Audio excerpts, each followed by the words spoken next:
Because when the priests of the day would go into the Holy of Holies to make sacrifices for the atonement of the sins of the people of that day, there was no place to sit down in the Holy of Holies.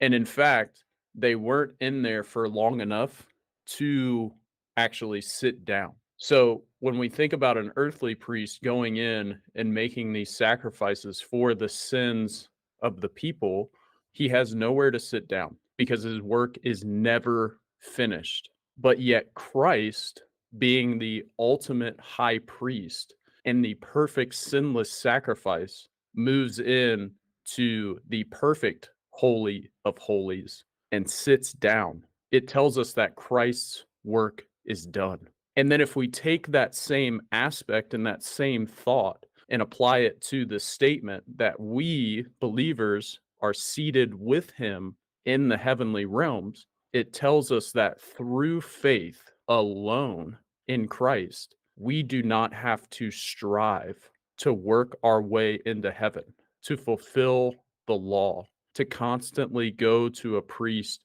and make sacrifices in terms of the old covenant. We are seated because Jesus is seated. And through our faith in him, we obtain salvation through God, through his gospel, but most of all, through his grace, his unfavor towards us, a forgiveness in which we've received that we do not deserve.